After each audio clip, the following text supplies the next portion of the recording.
The dust has finally settled on the Miami Grand Prix. All the glitz and glamour is but a dwindling memory, and we look ahead, of course, to the European leg of the season. But before we can start thinking about the Circuit de Catalunya and everything else that comes after that, let's look back and see what we learned here at GPFans over the weekend in South Florida.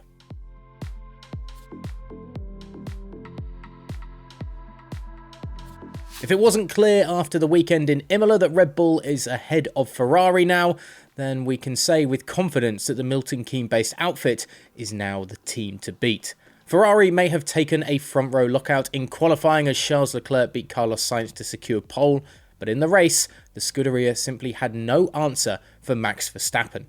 Red Bull is able to run slightly lower downforce than Ferrari, allowing for a greater top speed in a straight line. Yes, Leclerc was faster than Verstappen in the twisting corners, but that is no good when you can't get past even with DRS assistance on the straights. The RB18 looks also kinder on the Pirelli's rubber than the F175s, which will be a factor throughout the season.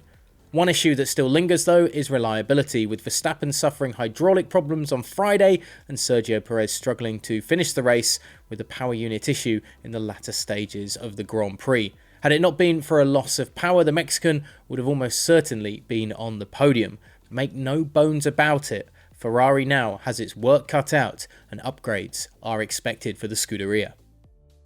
It's kind of hard to tell what's going on with Mercedes at the moment. A hefty upgrade package including new front, rear and beam wings arrived in Miami and looked to be working well with George Russell going fastest in FP2 on Friday. Yet come to qualifying on Saturday and the pace evaporated faster than a Miami rain shower, with the Briton capable of only finishing up 12th on the grid to start the Sunday.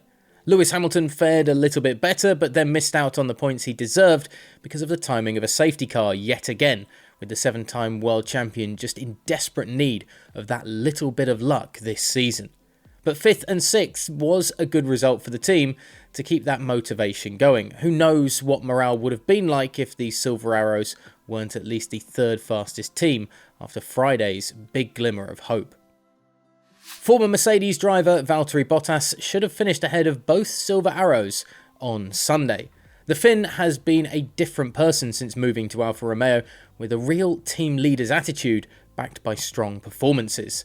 For the second race in a row, he outqualified his former employer and started 5th on the grid and should have finished in that same position. A mistake at turn 17 late on gifted Russell and Hamilton a way through, but nonetheless, the difference in Bottas's demeanour both inside and outside of the car is stark this season. If he can motivate the Alfa Romeo factory back at Hinwil, the team really could cement itself as a top midfield team and challenge for podiums later on this season. Imola was a welcome improvement for Aston Martin, but many could have pointed to the mixed conditions as perhaps a reason behind their success. The team had endured a miserable start to the season, but there were signs of a genuine turnaround in Miami, with Lance Stroll reaching Q3 and Sebastian Vettel unfortunate not to do the same. But drama hit before the race, with the team failing to reach the minimum prescribed fuel temperature before leaving the garage, meaning a pit lane start for both drivers, undoing all of that hard work that they'd done on Saturday. But the team used the alternate strategy to start on hard tyres and pick off cars one by one before pitting in the race for mediums.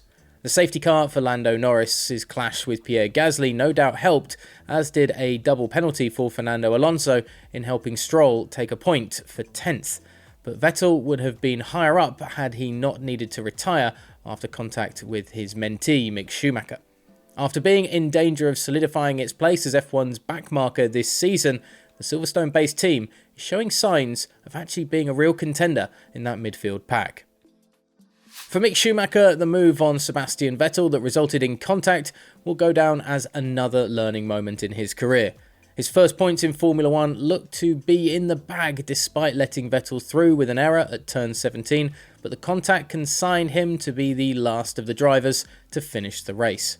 The pain could be heard in his voice over the team radio after what was potentially his best weekend in a Formula 1 car.